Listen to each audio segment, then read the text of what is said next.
Good morning friends. आज जो हम बात करेंगे उस चैप्टर का नाम है money and supply of money. Money को जानने से पहले हम ये जानें कि मनी की हमारी इकोनॉमी में क्या इम्पोर्टेंस है। उसके इम्पोर्टेंस को समझने के लिए मैं आपसे एक एग्जांपल पे बात करूँगा। एक एग्जांपल लेते हैं कि अगर आपके पास एक कार हो, उस कार को चलने के लिए आपको किस चीज़ की ज़रूरत पड़ेगी? हाँ, पेट्रोल की। अब बिना पेट्रोल का कार चल सकता है क्या? नहीं ना। डेट मीन्स आपके आंसर क्या आएगी? नहीं सर, बिना पेट्रोल का कार नहीं चल सकता। ठीक उसी प्रकार बिना मनी का कोई भी इकोनॉमी रन नहीं कर सकता। डेट मीन्स इकोनॉमी को चलाने के लिए किसकी ज़रूरत पड़ती है? मनी की ज़रूरत पड़ती है। विदाउट मनी कोई भी इकोनॉमी रन नहीं कर सकती। अब क्या आपसे बात पूछूंगा कि क्या आपके जो वांट्स हैं, आपके सारे वांट्स जो आपके ऑल वांट्स है, क्या आप उसे खुद से फुलफ़िल कर सकते हो क्या?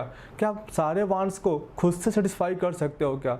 आपकी आंसर क्या आएगी? नहीं सर, हम सारे वांट्स को खुद से फुलफ़िल नहीं कर सकते। उसके लिए क्या होता है, हम किसी न किसी के ऊपर डिपेंड होते हैं। किसी न किसी के ऊपर डिपेंड होते हैं। अच्छा, जब किसी और के ऊपर डिपेंड हो गए, इसका मतलब क्या? आप क्या कर रहे हो भाई? वहाँ पे एक्सचेंज करोगे। एक एग्जांपल लेता हूँ कि मान लो आपकी वांट्स थी ना एप्पल की। किसकी वांट्स थी? एप्पल की। और आपकी एप्पल की वांट्स के लिए आप क्या करोगे भाई? फ्रूट सेलर के पास जाओगे। किसके पास जाओगे? फ्रूट सेलर के पास जाओगे। और उस सेलर से क्या करोगे? आप उससे क्या लोगे? एप्पल लोगे। आप उससे क्या लोगे? एप्पल लोगे। उसके बदले आप दोगे क्या? मनी दे रहे हो ना। डैट मीन्स क्या? आप एक्सचेंज कर रहे हो। तो फ्रूट सेलर ने आपको क्या दिया? एप्पल दिया। आपने उसके बदले मुझसे क्या दिया? मनी दिया ना। डैट मीन्स मनी क्या होगी वहाँ पे? Medium of exchange. वैसे ही क्या होती है ना, हम अपने वांट्स को सेटिस्फाई करने के लिए किसी न किसी के ऊपर डिपेंड होते हैं। और जब किसी के ऊपर डिपेंड होंगे, इसका मतलब क्या? मुझे एक्सचेंज करना पड़ेगा। अब एक कहानी उस समय की है जब हमारे पास मनी नहीं था। डैट मीन्स क्या? जब मनी का इन्वेंशन नहीं हुआ था। तो क्या उस टाइम के लोग अपने गुड्स को एक्सचेंज नहीं करते थे क्या? क्या आपकी आंसर आएगी? हाँ सर, करते तो थे, बट क्या उस टाइम तो मनी था नहीं।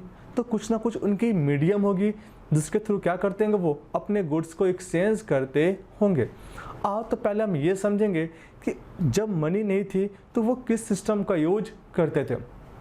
जब हमारे यहाँ मनी नहीं थी तो लोग क्या करते थे ना, अपने गुड्स को दूसरे गुड्स से एक्सचेंज किया करते थे। क्या करते थे? अपने गुड्स को दूसरे के गुड्स से एक्सचेंज किया करते थे। आओ समझते हैं इस बात को एक एग्जाम्पल के थ्रू। एक एग्जाम्पल मानते हैं कि मिस्टर ए था जो क्या करता था ना, गेहूं का उत्पादन करता था। किसका? व्हीट का प्रोडक्शन करता था। और एक मिस्टर बी थे जो राइस का प्रोडक्शन किया करते थे। किसका भाई? राइस का प्रोडक्शन करते थे। कौन? Mister B. अब क्या हुआ कि मिस्टर ए ने केवल क्या उपजाया? व्हीट उपजाया। और मिस्टर बी ने केवल क्या उपजाया? राइस उपजाया। अब मुझे ये बताना कि क्या मिस्टर ए केवल व्हीट से अपने पूरे वांट्स को फुलफिल कर सकता है क्या? आपका आंसर क्या है? नहीं। क्या मिस्टर बी अपने राइस से केवल सारे वांट्स फुलफिल कर सकता है क्या? नहीं। डेट मीन्स क्या होगा? अब क्या करेंगे? मिस्टर ए जाएगा मिस्टर बी के पास कि भाई मुझे जो हो ना राइस तुम दे दो और उसके बदले मुझसे तुम क्या ले लो? व्हीट ले लो। तो मिस्टर बी क्या बोलेगा? हाँ भाई ठीक है, मुझे भी क्या चाहिए? व्हीट चाहिए था। अब आपने क्या देखा कि दोनों ने क्या किया? अपने गुड्स को एक्सचेंज किया ना। कैसे? मिस्टर ए ने मिस्टर बी को क्या दिया? व्हीट। और मिस्टर बी ने मिस्टर ए को क्या दिया? राइस। और इसी एक्सचेंज सिस्टम को मैंने नाम दिया था क्या? Barter system of exchange. ठीक है, इतनी बातें समझ में आई। आओ इस बात को अब हम लोग अपने नोट्स के थ्रू भी देख लें। First point, exchange is the outmost significance in human life. That means क्या? Without exchange human life possible नहीं है। A person does not produce himself all that he wants for his existence. That means क्या? उसके existence के लिए उससे भाई क्या अपने सारी wants को खुद से फुलफिल नहीं कर सकता। किसी न किसी के ऊपर डिपेंडेंट होना पड़ेगा। और जब डिपेंडेंट होगा तो क्या होगा? उसके पास एक्सचेंज होगा। नेक्स्ट बात है क्या बोला? A things which is commonly accepted as medium of exchange is called money. आपने क्या देखा था कि जैसे ही आपने फ्रूट्स खरीदा था उसके बदले में क्या दिया आपने? उसे मनी दिया ना। डैट मीन्स क्या था? मनी क्या एक मीडियम है? किसका? एक्सचेंज का। Money is the most important invention of modern time. सबसे बड़ा इन्वेंशन क्या मॉडर्न टाइम का? मनी है, जिसके थ्रू क्या था, हम अपने किसी भी गुड्स का एक्सचेंज इजीली कर सकते हैं। अब क्या था कि ह्यूमन जो है ना pass through a stage when money was not in used. अभी मैंने बताया था कि उस समय जब मनी का यूज़ नहीं था, जब मनी का इन्वेंशन नहीं हुआ था, तो goods are exchange directly for the other goods. That means क्या, दूसरे गुड्स से वो गुड्स को एक्सचेंज किया करते थे, और इस सिस्टम को हम क्या बोलते थे? Barter exchange. अब आ जाओ समझते हैं कि बार्टर सिस्टम ऑफ एक्सचेंज था क्या। मैंने भी बताया। पहली बात क्या याद करेंगे? This system of exchange was known as barter system. This system of exchange are known as barter system. Barter economy is term as CC economy. अब देखो भाई कि जहाँ पे बार्टर एक्सचेंज होता होगा वो कहीं ना कहीं एक इकोनॉमी में होता होगा ना, तो जिस इकोनॉमी में बार्टर एक्सचेंज सिस्टम रन करता था उस इकोनॉमी को हम बोलते थे बार्टर इकोनॉमी या फिर सीसी इकोनॉमी। क्या बोला मैंने? CC economy. सीसी मतलब क्या? Commodity for commodity economy. आप क्या कर रहे हो? अपने कॉमोडिटी से दूसरे कॉमोडिटी को एक्सचेंज कर रहे हो ना, इसलिए उस इकोनॉमी को मैंने क्या बोला था? CC economy. नेक्स्ट बात क्या बोलता है? Economic exchange without the medium of money are term as barter exchange. क्या आपने बार्टर सिस्टम में मनी का यूज किया क्या? नहीं ना। डैट मीन्स क्या कि जिस मीडियम में, जिस एक्सचेंज में मनी का यूज नहीं होता है उसको हम क्या बोलते हैं? Barter exchange. जिस इकोनॉमी में, जिस सिस्टम में, जिस एक्सचेंज में मनी का यूज नहीं होता ना, उस एक्सचेंज को हम क्या बोलते हैं? बार्टर एक्सचेंज बोलते हैं।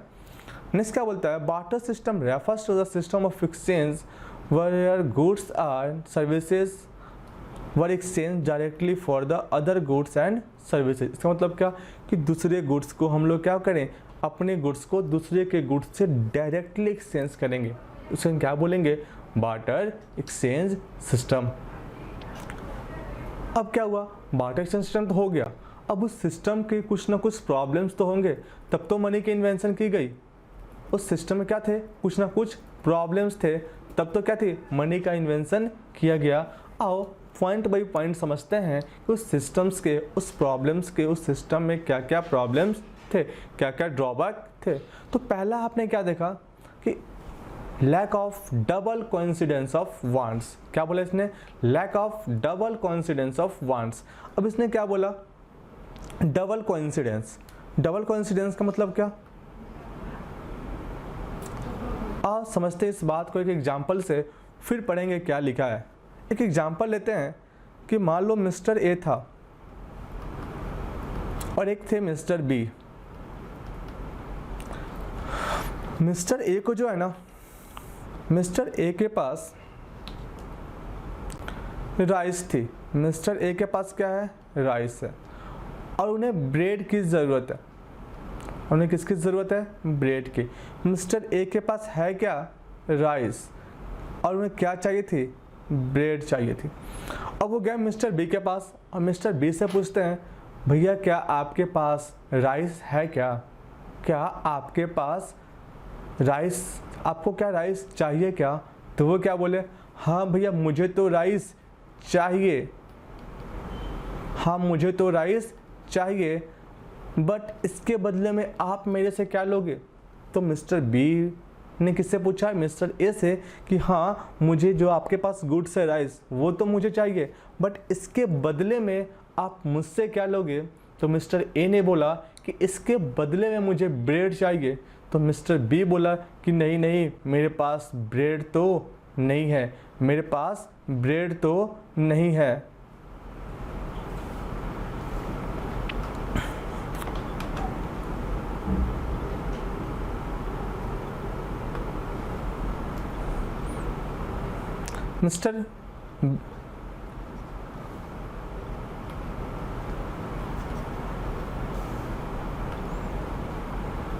मिस्टर बी ने क्या बोला कि मुझे तो राइस चाहिए, बट मेरे पास क्या नहीं था? उनके पास ब्रेड नहीं था। तो क्या मिस्टर ए मिस्टर बी से ट्रांजैक्शन करेगा क्या? नहीं। क्या करेगा ट्रांजैक्शन? वो नहीं करेगा ना। क्यों? क्योंकि दोनों की वांट्स क्या हुई? मिली नहीं ना, दोनों की वांट्स सेटिस्फाई नहीं हुई ना। फिर मिस्टर ए गया मिस्टर सी के पास, अब मिस्टर सी से क्या बोलता है, क्या आपको राइस चाहिए क्या?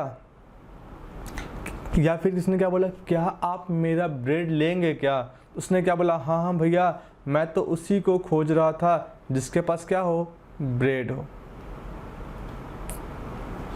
बट इसके बदले में मिस्टर ए किसके पास गया था, मिस्टर सी के पास, और मिस्टर सी से पूछता है कि भैया आपके पास आपको राइस चाहिए क्या? क्या आपको राइस चाहिए क्या? वो बोला कि नहीं, मुझे तो राइस नहीं चाहिए। तो भी क्या ट्रांजैक्शन हो पाएगा क्या?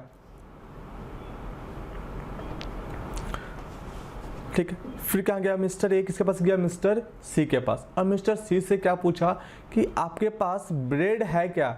क्या पूछता है कि आपके पास ब्रेड है क्या?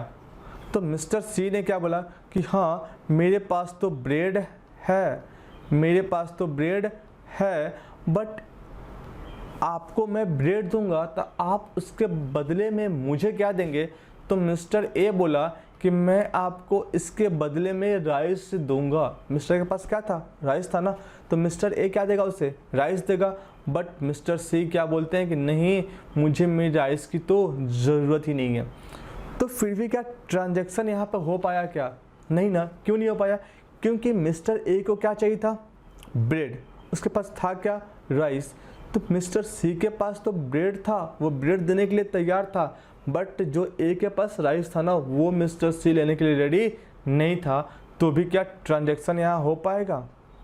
तो आप क्या बोले, नहीं सर यहाँ भी ट्रांजैक्शन नहीं हो पाएगा। अब गया वो मिस्टर डी के पास,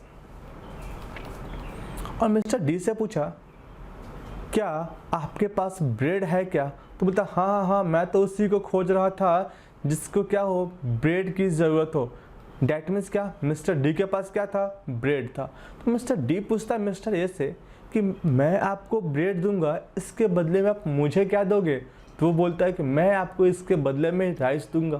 तो डी बोलता हाँ हाँ दम सही है, मुझे भी क्या था, मुझे भी राइस की ज़रूरत थी। डैट मीन्स क्या हो गई, अब दोनों की वांट्स क्या हो गई, फुलफिल हो गई क्या? दोनों की वांट सेटिस्फाई हो गई क्या? तो अब बताओ मिस्टर ए मिस्टर डी के साथ ट्रांजैक्शन करेगा क्या? आप क्या बोलोगे, हाँ सर ट्रांजैक्शन करेगा। क्यों? क्योंकि दोनों की वांट्स क्या हो गई, फुलफिल हो गई। अब मुझे ये बताना, इसके लिए मिस्टर ए कहाँ गया, मिस्टर बी के पास, फिर मिस्टर सी के बाद डैट मिस्टर डी के पास ना। अब बताओ उस इंसान को खोजना मिस्टर ए के लिए मुश्किल हुआ कि नहीं, कि किसके पास ब्रेड है और उसे राइस की ज़रूरत हो। इसी प्रॉब्लम्स को हम क्या बोलते हैं, lack of double coincidence of wants. अब बताओ मिस्टर ए को मिस्टर डी को खोजने में बहुत सारा टाइम भी लगा होगा, उससे कुछ ना कुछ मनी एक्सपेंड होगी, जिस कारण से ये क्या थी, ड्रॉबैक ऑफ बार्टर सिस्टम थी। और बार्टर सिस्टम का ये सबसे बड़ा ड्रॉबैक था, सबसे मेन ड्रॉबैक था, मेजर ड्रॉबैक था।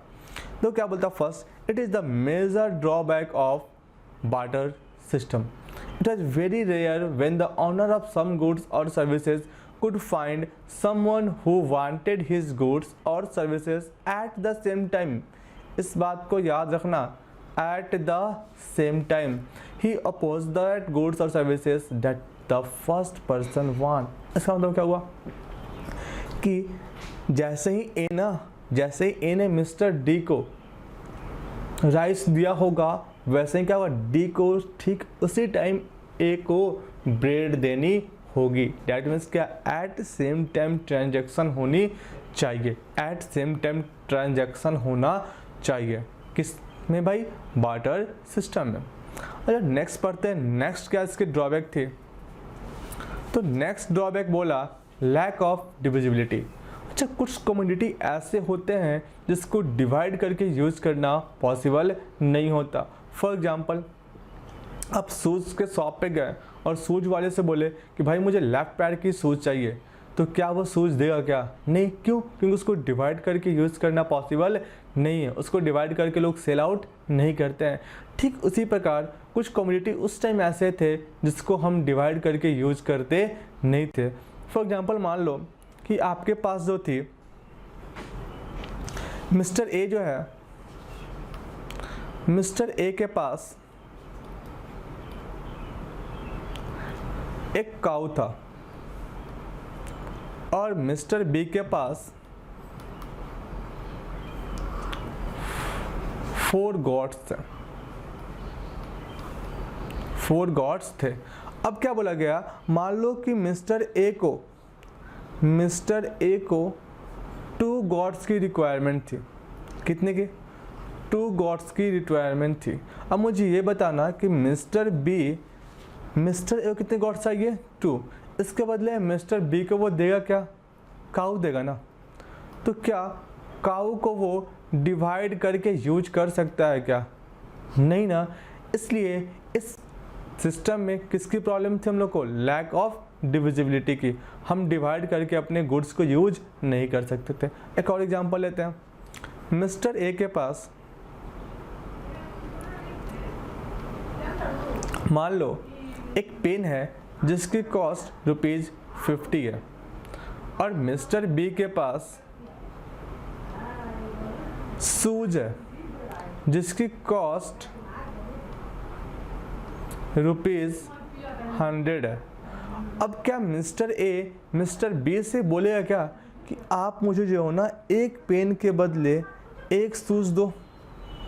तो क्या ट्रांजैक्शन पॉसिबल है क्या? नहीं ना, क्योंकि हम इसको डिवाइड करके यूज नहीं कर सकते। आओ पढ़ते हैं। इन commodity exchange difficult of dividing the commodity was common.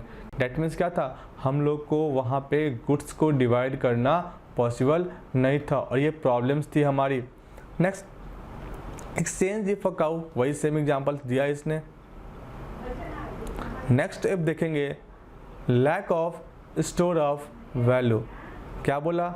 Lack of store of value.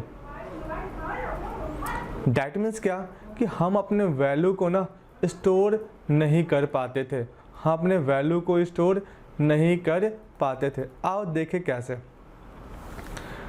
एक मुझे बताना, क्या उस टाइम में मनी थी क्या? नहीं ना, मनी तो थी नहीं। तो आप अपने वेल्थ को, आप अपने वैल्यू को स्टोर कैसे करते होगे?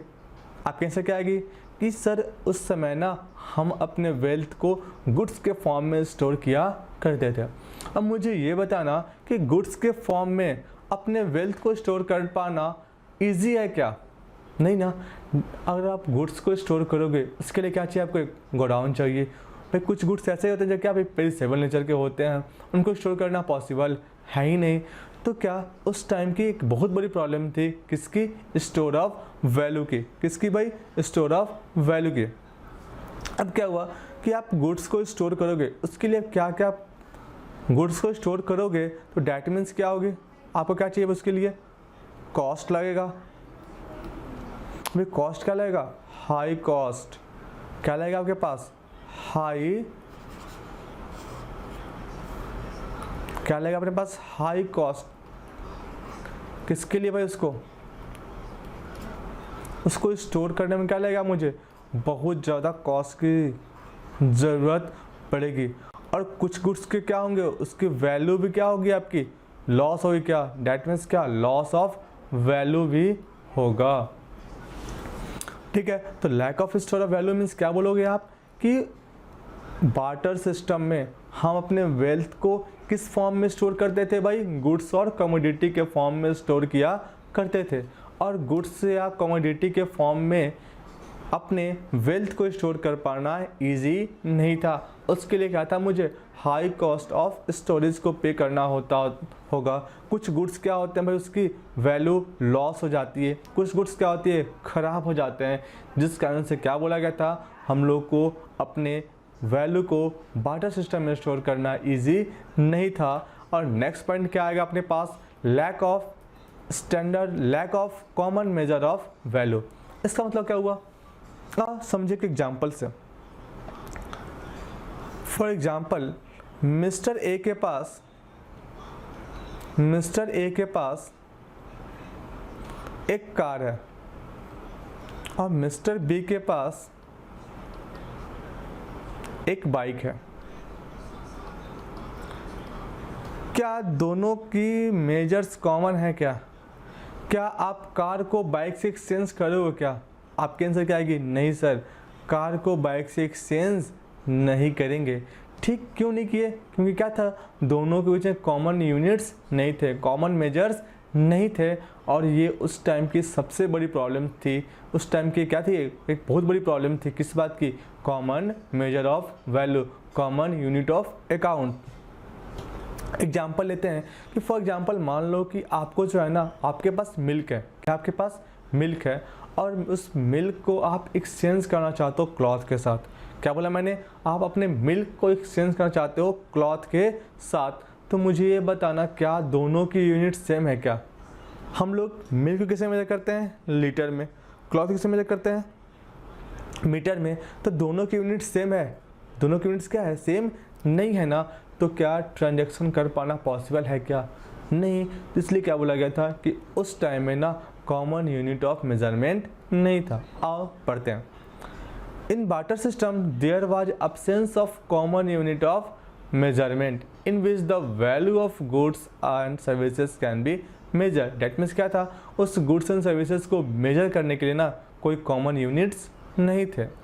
इन the absence of common units proper valuation was not possible. जब हमारे पास कॉमन यूनिट थे ही नहीं, तो क्या आप अपने गुड्स का प्रॉपर वैल्यूएशन कर सकते हो क्या? नहीं ना। तो क्या बोला गया, आपकी प्रॉपर वैल्यूएशन पॉसिबल नहीं थी। डैट देखो यहाँ पे देखो ना, कार की वैल्यू और बाइक की वैल्यू आपने फाइंड आउट कर पाया क्या? नहीं कर पाया ना। क्यों? क्योंकि यहाँ पे क्या थी, एक प्रॉपर मीडियम नहीं थी, एक प्रॉपर कॉमन यूनिट्स नहीं थे। एग्जाम्पल दिया आपके पास, cloth is measures in meter, therefore length, while milk is measures in liter, that is capacity. Hence both cannot be measured in single units. क्या उसको सिंगल यूनिट से मेजर कर सकते हैं क्या? नहीं ना।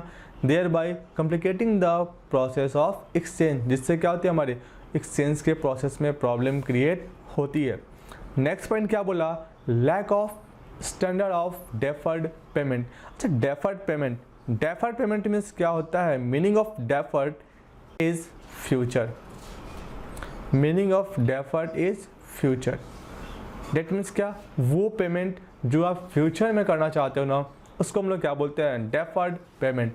डेट मीन्स क्या? एग्जाम्पल से समझे। मिस्टर ए जाता है मिस्टर बी के पास।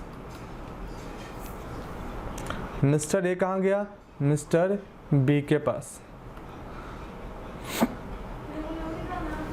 मिस्टर ए ने, मान लो मिस्टर ए के पास राइस था, ठीक है, और मिस्टर बी को क्लॉथ, मिस्टर बी के पास क्या है? क्लॉथ है। मिस्टर ए बोलता है मिस्टर बी से कि आप मुझे क्लॉथ दोगे क्या? तो मिस्टर बी क्या बोला? हाँ क्लॉथ तो दूंगा, बट मेरी क्लॉथ जो है ना वो 2 मंथ्स बाद प्रिपेयर होगी। आप मुझे आज राइस दे दो, मैं आपको 2 महीने बाद क्लॉथ दूंगा। क्या उस टाइम ये पॉसिबल था क्या? नहीं ना। क्यों? क्योंकि सर पहले ही लाइन बोला था मैंने, at same time. That means क्या? आपको सेम टाइम पे, आपको उसी टाइम पे क्या होना चाहिए? दोनों की वांट्स फुलफिल होनी चाहिए, दोनों की ट्रांजैक्शन होनी चाहिए। तो क्या बोला गया? ऐसा उस टाइम में पॉसिबल नहीं था। इसलिए कहते हैं वहाँ पे स्टैंडर्ड पेमेंट, डेफर्ड पेमेंट की प्रॉब्लम्स क्रिएट हुई थी। आप समझे, deferred payment means future payment. ऐसा तो क्या, जो आप फ्यूचर में पेमेंट करोगे ना, उससे हम लोग क्या बोलते हैं? Deferred payment. In barter system, it was difficult to return value in future in the terms of goods of same quality and quantity. क्या जरूरी है क्या कि जो आपके गुड्स, जो आपकी राइस प्रोडक्शन होगी, जो 2 महीने बाद आपकी राइस की प्रोडक्शन होगी या फिर क्लॉथ की प्रोडक्शन होगी, वो सेम ही क्वांटिटी की होगी, सेम क्वांटिटी में होगी, जिसकी ज़रूरत मुझे आ जाए? नहीं ना। हो सकता है जो क्लॉथ आपने प्रिपेयर किया उसमें कुछ प्रॉब्लम्स आ जाए, तो क्या जो क्वालिटी मुझे चाहिए थी वो क्वालिटी मुझे ज़रूरी है क्या कि 2 महीने बाद मिलेगी ही मिलेगी? नहीं। इसलिए कहते हैं वहाँ पे डेफर्ड पेमेंट करना पॉसिबल नहीं था। Therefore, future payments regarding interest and loans become difficult. और क्या मिस्टर ए जो था और मिस्टर बी, तो मिस्टर बी जो है ना, क्या उसको कुछ इंटरेस्ट देगा क्या? नहीं ना। क्यों? क्योंकि सर इंटरेस्ट कैलकुलेट करने के लिए मनी था ही नहीं, इसलिए क्या बोला गया कि वहाँ पर ये पॉसिबल नहीं था। अब जो नेक्स्ट हम बात करेंगे वो हम बात करेंगे अब क्या हुआ कि सारे प्रॉब्लम्स को देखते हुए, जितने भी प्रॉब्लम्स थे हमारे बार्टर सिस्टम के ना, उस प्रॉब्लम को देखते हुए हमने क्या किया, मनी का इनोवेशन किया। मनी का क्या इन्वेंशन किया? अच्छा, मनी का जो इन्वेंशन किया गया उसका भाई किस लिए किया गया? पहली बात क्या थी कि जो ड्रॉबैक्स थे, जो हमारी प्रॉब्लम्स थी बार्टर सिस्टम की, वो तो रिव्यू हो। और ये क्या करता है ना, हमारे सेलर्स और परचेजर को दो सेपरेट भाग में बांटता है। अब मान लो सेलर्स अलग भाग हो गए और क्या हो गया, बायर्स अलग भाग हो गए। इसका दोनों क्या करता है, ये सेपरेट करता है। क्या करता है, ये सेपरेट करता है। आपसे एमसीक्यू में पूछ सकता है कि मनी जो है ना वो किसको सेपरेट करता है, तो आप क्या बोलोगे, बायर्स एंड सेलर को। अब क्या हुआ कि जो मनी का इन्वेंशन हुआ ना, वो बहुत क्या हुआ, उसकी इवोल्यूशन की गई। डैट मीन्स क्या, आप देखते हो क्या कि पहले कोई फ़ोन आता है, उसके बाद क्या होता है, उसको और हम लोग मॉडिफाई करके नेक्स्ट फ़ोन लाते हैं, नेक्स्ट का उससे भी और मॉडिफाई करके लाते हैं। जैसे मान लो रेडमी लेते हैं, रेडमी 5 आई, फिर नोट 5 आया, फिर 6, नोट 6। डैट मीन्स क्या देखा आपने कि उसमें क्या की जा रही है, कुछ इवोल्यूशन की जा रही है, उसमें कुछ चेंजेस की जा रही है। और क्या, उसके क्वालिटी को इंक्रीज़ करने के लिए समय से समय क्या थी, उसके समय को ज़रूरत को पूरी करने के लिए हम क्या करते हैं, उसमें चेंज करते हैं। ठीक वैसे ही क्या हुआ कि मनी में भी क्या की गई, उसमें इवोल्यूशन आया, उसमें कुछ चेंजेस के साथ हम लोग समय के साथ क्या किए, उस मनी के फॉर्म्स को चेंज किए। जैसे कि आपके पास आओ पढ़ते हैं कुछ बात को जो आपके यहाँ पे लिखा गया है। फर्स्ट पॉइंट क्या बोला, to overcome the drawback of barter system and to smoother the process of exchange and intermediate was necessary which was acceptable of both parties, that is जो दोनों पार्टी के द्वारा क्या एक्सेप्ट किया जाए। कौन दो पार्टी, बायर्स और सेलर, उसको मैं क्या बोलूँगा, मनी बोलेंगे। Money is the most useful and necessary invention. क्या था ये आपके लिए, मोस्ट यूजफुल इन्वेंशन थे। It is defined as anything that can serve as the medium of exchange. वो सारे गुड चीज़ जो क्या करते हैं, मीडियम ऑफ एक्सचेंज में आपको हेल्प करते हैं ना, उसको हम क्या बोलते हैं, मनी बोलते हैं। क्या बोलते हैं उसको हम लोग, मनी बोलते हैं। Money as we see it is in present form he evolved after a long process of evolution. क्या हुआ सर, एक लॉन्ग प्रोसेस के थ्रू क्या होता है, इसमें चेंजेस आते हैं। डैट इज़ क्या मैंने बताया ना अभी कि जैसे जैसे समय के साथ समय की ज़रूरत पड़ी, वैसे समय की ज़रूरत को फुलफिल करने के लिए क्या किया गया, उसके मनी में कुछ ना कुछ चेंजेस किए गए, कुछ ना कुछ इवोल्यूशन किए गए। फर्स्ट इवोल्यूशन क्या बोलता है, कमोडिटी मनी। कमोडिटी मीन्स क्या कि जो मान लो आप समुद्र में गए हो ना, समुद्र में क्या होता है, कुछ शंख मिलते हैं, कुछ वहाँ पे क्या होती है, कुछ ऑर्नामेंट्स मिलते हैं, कुछ क्या होता है, रॉक्स मिलते हैं, जिसके थ्रू क्या था, पहले लोग अपने गुड्स को एक्सचेंज किया करते थे। तो उस मनी को हमने क्या बोला था, कमोडिटी मनी। क्या बोला था मैंने इसको, कमोडिटी मनी। कमोडिटी मनी के बाद क्या आया, एनिमल मनी। इसमें क्या किया गया कि जो गुड्स को एक्सचेंज किया जाएगा उसके मीडियम क्या होंगे भाई, तो एनिमल होंगे। डैट मीन्स क्या कि आपको एनिमल के फॉर्म में क्या होगा, अपने गुड्स को एक्सचेंज करना होगा। अच्छा भाई, एनिमल के बाद हमारे पास आया मेटेलिक मनी, जो हम लोग अच्छा इन्वेंशन मानते हैं उस टाइम का।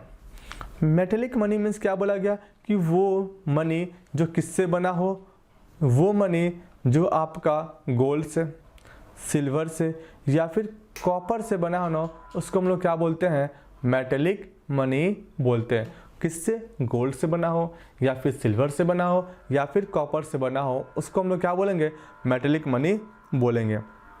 क्या बोलेंगे उसको हम लोग, मेटेलिक मनी बोलेंगे। अच्छा, जो मेटेलिक मनी है ना, उसको हम लोगों ने दो भागों में बांटा। कितने भागों में बांटा, दो भागों में। फर्स्ट को हम क्या बोल रहे हैं, अच्छा आओ एक समझते हैं कहानी को।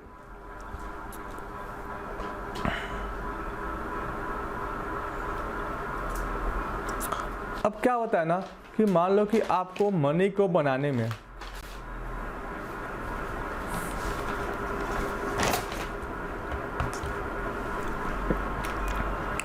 ठीक है, एक एग्जांपल लेते हैं, आ जाए यहाँ पे समझे बात को। एक सर होता है फेस वैल्यू, क्या होता है?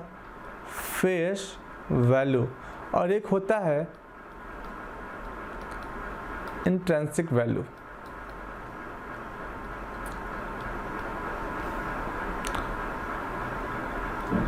अब देखो, फॉर एग्जाम्पल मानते हैं कि आपको 10 रुपए के सोने के सिक्के बनाए होंगे। कितने रुपए के भाई?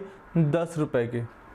तो जो आपने जो उस कॉइन्स की मनी वैल्यू होगा ना, उसको हम क्या बोलते हैं? Face value. बोल सकते हैं क्या कि फेस वैल्यू या फिर मनी वैल्यू। मनी वैल्यू इसका मतलब क्या कि जो आपने जितने रुपए की गुड्स बनाई, जितने रुपए की कॉइन्स बनाई, उसको हम लोग क्या बोलेंगे? Face value. फॉर एग्जांपल मान लो कि आपने 10 रुपए की कॉइन्स बनाई, तो 10 रुपए क्या हो गया उसकी? Face value. 10 रुपए क्या करेंगे उसकी? Money value. मान लो 10 रुपए की क्या किया आपने? सिक्के बनाए। अच्छा, उस 10 रुपए को सिक्के को बनाने में कुछ ना कुछ पैसे लगे होंगे क्या? कुछ ना कुछ कमोडिटी जो गोल्ड्स लग रही है उसकी भी कुछ ना कुछ वैल्यू होगी क्या? तो जो उस 10 रुपए के सिक्के को बनाने में जो आपकी कॉस्ट लगती है, जो आपका भाई कमोडिटी की कॉस्ट लगती है ना, उसको हम लोग क्या बोलते हैं? इंट्रिंसिक वैल्यू या फिर कमोडिटी वैल्यू, या फिर कमोडिटी वैल्यू। अब मान लो 10 रुपए के सिक्के को बनाने में 10 रुपए ही आपको खर्च आई, हो सकता है, या फिर 10 रुपए के सिक्के को बनाने में 10 रुपए के सिक्के को बनाने में आपको क्या हो सकता है भाई? 15 रुपए की खर्च आई, या फिर क्या हो सकता है 10 रुपए के सिक्के को बनाने में आपको 5 रुपए की खर्च आई। इस तीनों केस को समझेंगे। पहला केस क्या बोला कि 10 रुपए को बनाने में 10 रुपए की खर्च आई, 10 रुपए गुड्स को, 10 रुपए के सिक्के को बनाने में 10 रुपए की खर्च आई। ये जो केस था ना, कब का था? कि जब ब्रिटिश इंडिया थी, जब ब्रिटिश हमारे यहाँ राज करते थे ना, उस टाइम जो कॉइन्स बनती थी वो इस टाइप का ही बनता था। दैट मीन्स क्या कि 10 रुपए का सिक्का बना रहे हैं ना, उसमें खर्च कितने की आ रही है? 10 रुपए की आ रही है। ठीक है, नेक्स्ट केस क्या बोलता है कि 10 रुपए के सिक्के को बनाने में कितने रुपए खर्च हो गया? 15 रुपए खर्च हो गए ना। अब सोचो कि ऐसा होगा तो क्या होगा। अब मान लो कि 10 रुपए के सिक्के को बनाने में 15 रुपए खर्च हो रहा है। अब तुम उस सिक्के को लेके कुछ गुड्स खरीदोगे क्या? आप क्या चाहोगे कि भाई 10 रुपए की मुझे गुड्स मिलेगी, बट उस सिक्के को अगर मैं मेल्ट करके सेल करूँ ना तो मुझे कितने रुपए मिलेंगे? 15 रुपए मिलेंगे। आप क्या करोगे? उस सिक्के को क्या अगर मेल्ट करोगे और बेचना शुरू कर दोगे। इसलिए क्या है ना, इस तरह के सिक्के हमारे यहाँ नहीं है। नेक्स्ट क्या बचा अपने पास कि 10 के चीज़ को, 10 रुपए के सिक्के को बनाने में कितने रुपए खर्च हो गए? 5 रुपए। कितने रुपए खर्च हो गए? 5 रुपए खर्च हुए। 10 के बनाने में कितने खर्च हुए? 5 रुपए खर्च हुए। ये क्या आपके लिए ठीक है? डैट मीन्स क्या कि आपको 10 रुपए के सिक्के, 10 रुपए का सामान मिलेगा, बट उसके लिए खर्च कितना किया आपने? 5 रुपए खर्च किया ना। इसको हम क्या बोलते हैं भाई? हाँ, ये भी अपने लिए सही है। अब आ जाओ कि फर्स्ट पॉइंट क्या बोलता है कि 10 रुपये बराबर 10 रुपये, इसको हम बोलते हैं क्या? Full bodied money. That means क्या? जितनी उसकी फेस वैल्यू हो ना उतनी उसकी क्या हो? इंट्रिंसिक वैल्यू हो। जितना उसका मनी वैल्यू हो ना उतना ही क्या उसका कमोडिटी वैल्यू हो। डैट मीन्स क्या? 10 रुपये का सिक्का को बनाने में 10 रुपये खर्च होना, उसको हम क्या बोलेंगे? Full bodied money.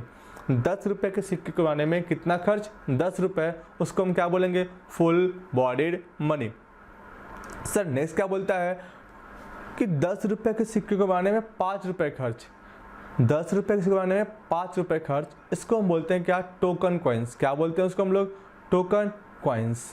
अब आ जाओ, टोकन कॉइन्स मीन्स क्या कि जिसकी फेस वैल्यू क्या हो? ज़्यादा हो। किससे? इंट्रिंसिक वैल्यू से। तो क्या बोलेंगे? Face value greater than intrinsic value is known as token coins, या फिर इसको हम लोग बोलते हैं क्रेडिट कॉइन्स ही बोलते हैं। क्या बोलते हैं इसको हम लोग? क्रेडिट कॉइन्स भी बोलते हैं। ठीक है, आ जाओ। तो इसने क्या बोला? It is one whose value as money that is face value significantly greater than its intrinsic value. Therefore, money of commodity from which is made. Intrinsic value means क्या, कि जो वैल्यू है कमोडिटी का जिससे वो गुड्स बना हो, जिससे वो मनी बना हो, उसको हम क्या बोलते हैं, इंट्रिंसिक वैल्यू बोलते हैं। अब भी जब मेटेलिक कॉइन्स आया उसके बाद भी क्या हुआ, उसमें और इन्वेंशन किया गया और अपने पास क्या आ गया, अपने पास आया paper money. Paper money means क्या, कि वो गुड्स एंड वो मनी जो किससे बनी गई हो, पेपर से बनाया गया हो, जिसमें हम लोग क्या इंक्लूड्स करेंगे, करेंसी नोट्स, पेपर नोट्स या फिर करेंसी नोट। क्या बोला इसने, कि money made up of paper is known as, money made up of paper is known as paper money और करेंसी नोट्स।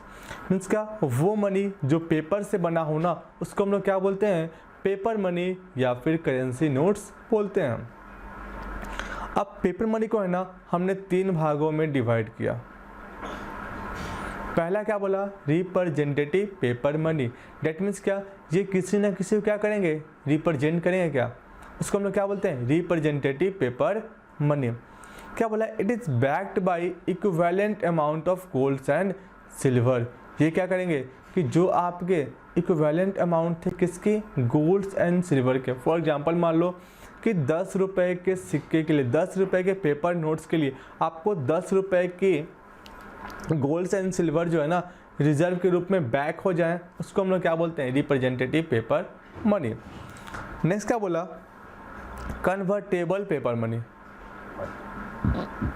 इसमें क्या बोलता है, व्हेन गवर्नमेंट और central bank gives guarantee for the conversion of paper money into golds and silvers at fix price.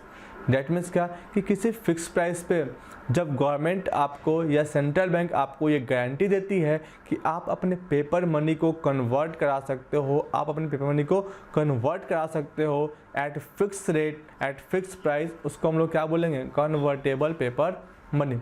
इसका मतलब क्या होगा, कि जब आपको गवर्नमेंट या फिर सेंट्रल बैंक ये गारंटी दे कि आप अपने पेपर नोट्स को कन्वर्ट करा सकते हो गोल्ड्स एंड रिजर्व में एट फिक्स प्राइस, उससे हमें क्या बोलेंगे, कन्वर्टेबल पेपर मनी।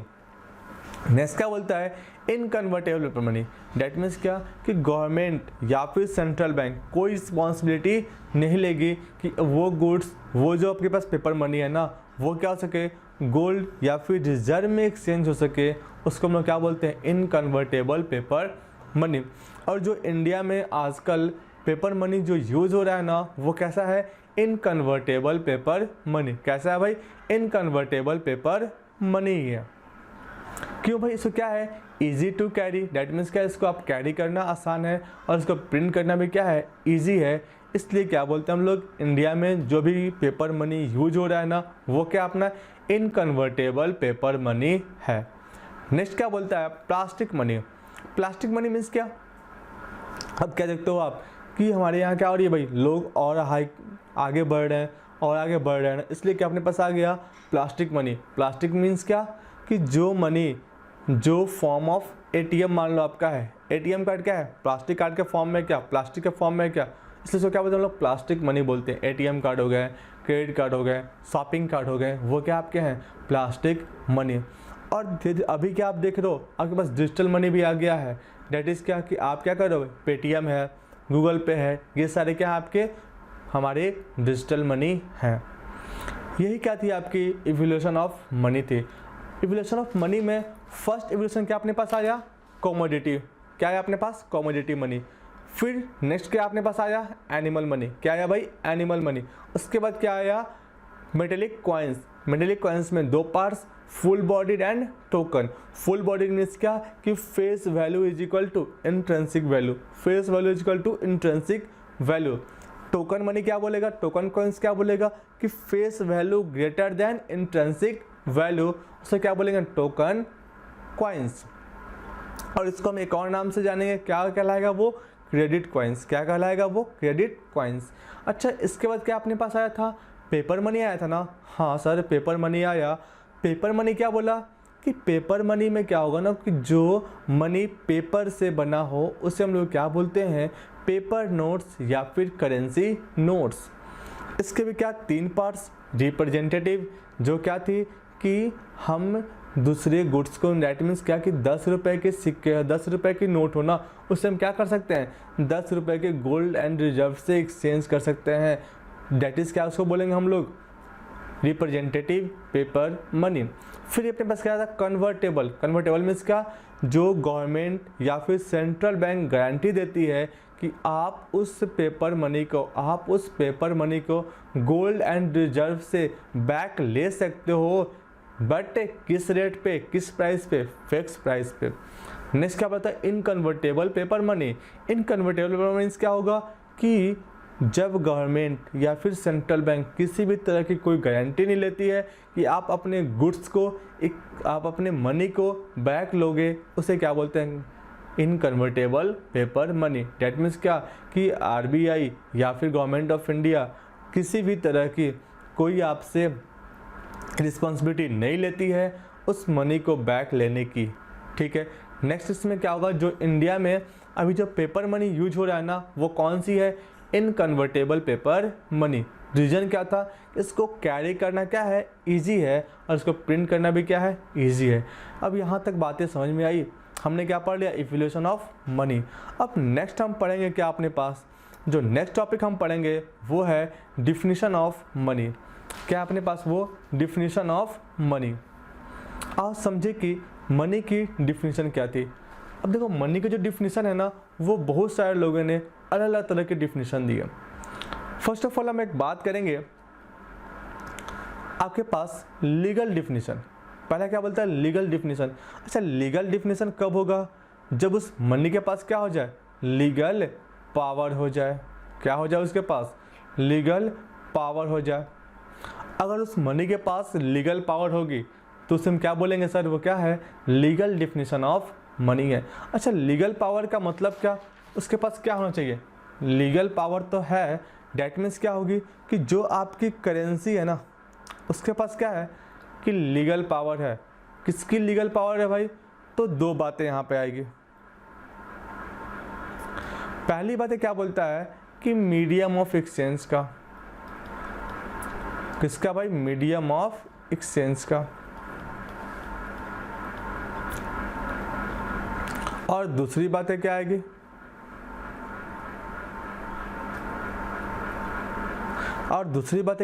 कि मान लो कि आपके पास कोई डेब्ट है, आपके पास कोई लायबिलिटी है, तो आप क्या चाहोगे कि मेरी ये लायबिलिटी को क्या कर दे, डिस्चार्ज कर दे। तो क्या बोलेंगे, discharge of debts. Legal power होगी, किसकी लीगल पावर होगी भाई, दो बातों की। पहली बात क्या कि अगर वो आपके मीडियम ऑफ एक्सचेंज के रूप में एक्सेप्ट हो जाए, या फिर वो आपके डेब्ट को डिस्चार्ज कर देना, उसको हम लोग क्या बोलेंगे, हम लोग लीगल डिफिनीशन, लीगल मनी बोलेंगे। क्या उसको बोलेंगे, लीगल मनी बोलेंगे। कोई प्रॉब्लम यहाँ तक नहीं ना। आओ समझते हैं इस बात को एक एग्जाम्पल के थ्रू, एक क्वेश्चन के। अब यहाँ क्या बोला, according to this definition money is anything which has the legal power to act as a medium of exchange and discharge डेब्ट। नेक्स्ट क्या होता है, 10 currency notes and coins are regarded as money. अब देखो, करेंसी हम किसको बोलेंगे, sir currency में दो बातें आती है। पहली बात है क्या, नोट्स, एंड दूसरी बात है क्या, कॉइन्स। इन दोनों के मिला के क्या बनता है, अपना करेंसी बनता है। तो कहीं पूछे करेंसी मीन्स व्हाट, तो क्या बोलोगे, paper money plus coins. Paper money plus coins is known as currency. दोनों के मिला के क्या बनेगा, अपना करेंसी बनता है। एक रॉबर्टसन थे, उन्होंने क्या बोला कि money is anything which is widely accepted in payment for goods और discharge of business obligation. That means क्या कि जो बिजनेस ऑब्लिगेशन है ना, उसको डिस्चार्ज कर दे या फिर गुड्स का पेमेंट कर दे, उससे हम लोग क्या बोलते हैं, मनी बोलते हैं। किसने बोला, रॉबर्टसन ने बोला। कोई प्रॉब्लम यहाँ तक नहीं। डैट मीन्स क्या, लीगल डिफिनेशन में क्या बातें करेंगे सर, तीन बातें करेंगे। फर्स्ट बात है क्या, उसके पास क्या होना चाहिए, लीगल पावर होना चाहिए। क्या होना चाहिए भाई, उसके पास लीगल पावर होनी चाहिए। और लीगल पावर किसके पास है, अपने करेंसी के पास। करेंसी में दो बातें, पेपर नोट्स एंड कॉइन्स। अब वो जो लीगल पावर है ना, जो लीगल पावर है, जो आपके पास करेंसी है ना, वो क्या करेगा सर, वो दो काम कर दे। पहला काम क्या कर दे कि मीडियम ऑफ एक्सचेंज के रूप में यूज हो जाए। डैट मीन्स क्या, आप उसके थ्रू ना किसी गुड्स का पेमेंट कर दो, या फिर क्या करे वो आपके लाइबिलिटी को, आपके डेट्स को डिस्चार्ज करे, ख़त्म करे। उसे हम लोग क्या बोलेंगे, लीगल डिफिनीशन ऑफ मनी। कोई प्रॉब्लम यहाँ पे नहीं। अब क्या बोला कि लीगल मनी को हम लोगों ने, लीगल डिफिनीशन को हमने दो भागों में बांटा। कितने भागों में, दो भागों में। फर्स्ट को हम क्या बोलते हैं, लीगल टेंडर मनी या फिर फिएट मनी। क्या बोले उसको मैंने, लीगल टेंडर मनी या फिर फिएट मनी। अब देखो भाई, अब लीगल मनी मैंने किसको माना था, करेंसी को। किसको माना था, करेंसी को। अब करेंसी में दो बातें आई थी ना, आपको याद होगा तो। पहली बातें क्या थी अपने पास सर, नोट्स थे, और दूसरी बातें क्या थी अपने पास, कॉइन्स थे। अब मुझे ये बताना कि जो नोट्स है, आप उसकी जो यूज हो ना, क्या किसी शॉप वाले ने मना किया क्या कि नहीं भाई मैं नोट्स नहीं लूँगा। डैट मीन्स क्या, उस नोट्स को आप अनलिमिटेड टाइम यूज कर सकते हो क्या, कि लिमिटेड, अनलिमिटेड है ना। बट वो कॉइन्स क्या आपके पास लिमिटेड है ना, कॉइन्स क्या आपके पास। देखो क्या कि जैसे शॉप पे जाते हो, कॉइन्स निकालते तो वो क्या बोलता है, भैया कॉइन्स एक्सेप्ट नहीं करेंगे। डैट मीन्स क्या, कॉइन्स के यूज क्या आपके पास लिमिटेड है, बट पेपर्स की क्या है, अनलिमिटेड है ना। और कोई आपके पास नोट, ठीक है, इस बात को समझे क्या। और इसको हम बोलते क्या है, करेंसी को हम लोग क्या बोलेंगे, फिएट मनी। क्या बोलेंगे, फिएट मनी। अब देखो यहाँ पे क्या आया, it refers to money backed by order of authority of government. That means क्या कि ये क्या होगा sir, order of authority. That means क्या, गवर्नमेंट का अथॉरिटी से काम करता है। Example notes and coins.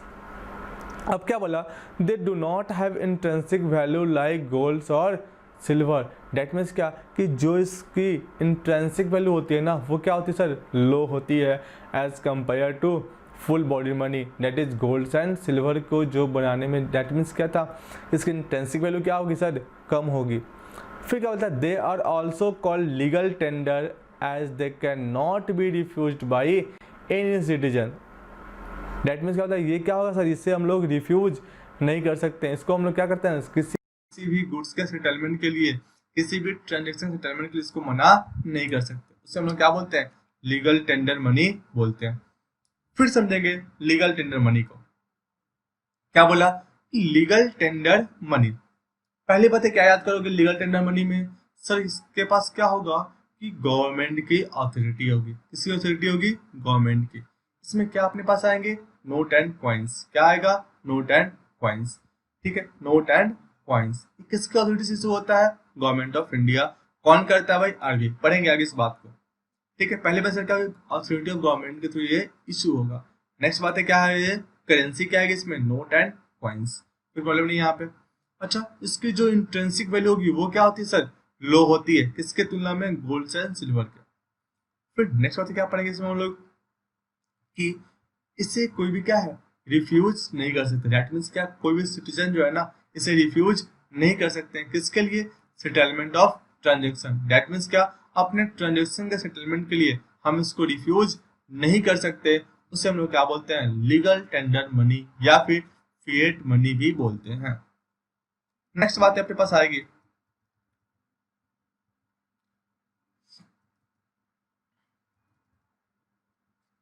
क्या बोला, लीगल टेंडर मनी को हमने दो भागों में बांटा। एक को मैंने क्या बोला था, limited.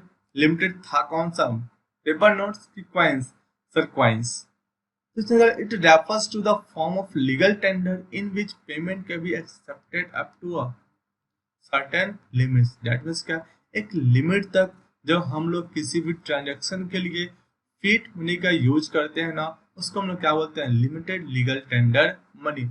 In India coins are limited legal tender money accepted up to 1000। That means क्या बोला कि जो इंडिया में जो है ना कॉइन्स है ना, वो क्या आपके पास है, वो क्या है, लिमिटेड लीगल टेंडर मनी। क्या है वो आपके पास, लिमिटेड लीगल टेंडर मनी है।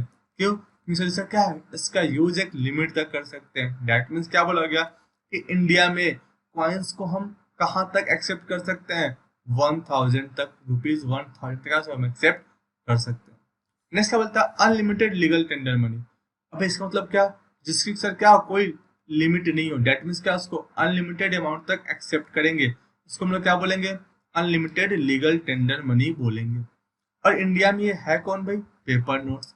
डेट मीन्स क्या बोला गया कि जो आपकी पेपर नोट्स होती है, क्या कभी शॉप वाले ने बोला क्या कि नहीं मैं आपके 2 लाख तक कहीं पेमेंट लूंगा पेपर मनी से, नहीं ना। इसलिए क्या बोलते हैं हम लोग, ये क्या आपके पास अनलिमिटेड लीगल टेंडर मनी है। नेक्स्ट पास क्या है, नॉन लीगल। डेट मीन्स क्या बोला गया कि वो मनी जो सर क्या हो, लीगली ना हो, उसको क्या होता है, नॉन लीगल बोलते हैं। और इसमें क्या आता है, फ्यूडिशरी मनी। अब देखो यहाँ पे जो बातें होगी ना, वो होगी किसकी, म्यूचुअल ट्रस्ट की। इसकी होगी अपनी म्यूचुअल ट्रस्ट की। डेट मीन्स क्या, आप क्या करोगे, अपने म्यूचुअल ट्रस्ट पे इस मनी को एक्सेप्ट करोगे। एक एग्जांपल लेता हूँ, फॉर एग्जांपल मान लो कि आप जो हो ना एक शॉप पे गए और आपने उस शॉप से एक लैपटॉप ले ली, उससे पूछा भैया लैपटॉप कितने की है, तो बोला 50 के। आपने बोला ठीक है पैक कर दो। फिर थोड़ा सा आगे बढ़े और आपको क्या दिया, एक DSLR कैमरा देखा, आपने पूछा ये कैमरे कितने की है, तो बोला 60,000। पर ठीक है भाई इसे भी पैक कर दो।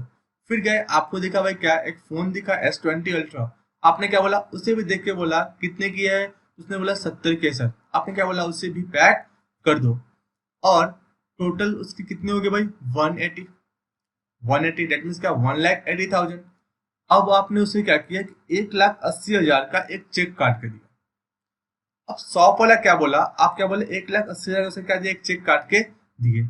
और जैसे ही आपने चेक काट के उसे दिया और सामान को ले जा रहे थे ना, तो शॉप वाला बोला भैया रुकिए, जिस दिन आपका चेक क्लियर हो जाएगा ना, उस दिन सामान आके ले जाइएगा। क्यों, उसने उसे क्यों रोका, क्योंकि भाई क्या थी, वो उसे जानता नहीं था। और चेक क्या है, वो जनरल एक्सेप्टेबल नहीं है, उसे क्या हम लोग जनरली एक्सेप्ट नहीं करते हैं। क्यों, क्योंकि सर क्या चेक जो है ना, वो क्या मनी का फंक्शन तो करता है, बट सर क्या है वो प्योरली मनी नहीं है। इसलिए क्या उसने क्या किया, उसे रोका और क्या बोला कि जिस दिन आपकी चेक क्लियर हो जाएगी, डेट मीन्स क्या, वो चेक किस में कन्वर्ट हो जाएगा, मनी के फॉर्म में कन्वर्ट हो जाएगा ना, तब मुझसे आके ले जाइएगा। अब नेक्स्ट एग्जांपल लेते हैं। फॉर एग्जांपल मान लो मुकेश अंबानी गए और मुकेश अंबानी किसी शॉप पे गए और उसने क्या बोला कि मुझे 2 लैपटॉप दे दो, मुझे एक फोन दे दो, मुझे भाई क्या है ना मेरे घर पे एक AC भिजवा दो, और उसने एक चेक काट के दिया। तो क्या शॉप वाला उससे भी रोकेगा, क्या क्या मुकेश अंबानी को भी रोकेगा कि नहीं सर आप जो है सामान मत ले जाइए, जिस दिन आपकी चेक क्लियर हो जाएगी उस दिन सामान ले जाइएगा, नहीं रोकेगा ना। क्यों, क्योंकि क्या उसको ट्रस्ट है, इसके अकाउंट में पैसा होगा, मुझे यहाँ से पैसा मिल जाएगा, इसलिए क्या उसने उसे नहीं रोका ना। और इसी को हम क्या बोलते हैं, किस पे डिपेंड किया, उस पर म्यूचुअल ट्रस्ट किया। बट मिस्टर ए पे ट्रस्ट नहीं किया ना, बट मुकेश अंबानी पे क्या किया, उसने ट्रस्ट किया, इसलिए से क्या बोलते हैं लोग, फिडुशियरी मनी बोलते हैं। दैट एग्जांपल क्या हो जाएंगे, चेक, बिल ऑफ एक्सचेंज, ये सारे क्या हमारे एग्जांपल हैं किसके, हमारे फिडुशियरी मनी के। आज देखो उसने क्या बोला, it is also known as optical और वॉलंटियर मनी। दैट मीन्स क्या, ये क्या था, मेरे उस शॉप वाले के मन पे डिपेंड था ना, वो चाहे तो मिस्टर ए को गुड्स दे या फिर ना दे। दैट मीन्स बस ऑप्शन था ना, सो क्या होता है, वॉलंटरी बोलते हैं। Next, it's accepted is not compulsory. That means क्या, इसका एक्सेप्टेंस कंपलसरी नहीं होता, बट फिएट मनी का एक्सेप्टेड क्या होता है, कंपलसरी होता है। But is based on mutual trust, ये किस पे डिपेंड था, हमारे म्यूचुअल ट्रस्ट पे डिपेंड था। मुझे मुकेश अंबानी पे ट्रस्ट था इसलिए मैंने उन्हें गुड्स दे दिया, बट मुझे ए पे ट्रस्ट नहीं था इसलिए मैंने उसे गुड्स नहीं दिया। एग्जाम्पल, जो आपके ड्राफ्ट में जो आपके चेक है, जो बिल ऑफ एक्सचेंज है, बहुत सारे क्या हमारे फिडुशियरी मनी के एग्जाम्पल हैं। नेक्स्ट क्या बोलता है, फंक्शनल डिफिनेशन। देखो फंक्शनल डिफिनेशन मीन्स क्या, फंक्शनल डिफिनेशन मीन्स हम क्या समझेंगे कि वो जो मनी का फंक्शन करता हो ना, जो मनी के फंक्शन को करे वो सारी क्या कहलाएंगे, फंक्शनल डिफिनेशन। और मनी का फंक्शन मीन्स क्या, 3 बातें। पहली बात है क्या आएगी, सब किस में यूज हो जाए, मीडियम ऑफ एक्सचेंज में। किस में यूज हो जाए, मीडियम ऑफ एक्सचेंज में। इट मीन्स क्या, वो मनी जो ये फंक्शन करे। नेक्स्ट क्या बोलोगे इसको, store of value, store of value.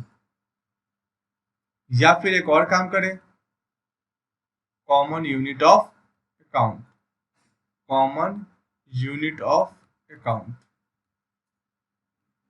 ठीक है, ये तीनों काम कर जाए तो उसे हम लोग क्या बोलते हैं, ये क्या अपने मेनली फंक्शन ऑफ मनी है।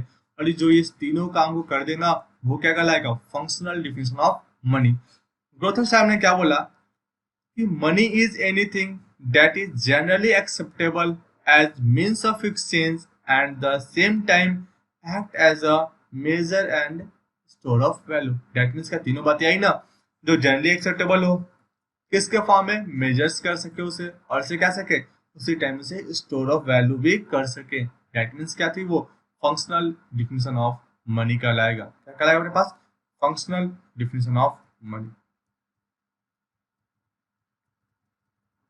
ठीक है, अब नेक्स्ट वीडियो में हम बात करेंगे किसकी, इंडियन मॉनेटरी सिस्टम के बारे में बात करेंगे और सप्लाई ऑफ मनी के बारे में बात करेंगे।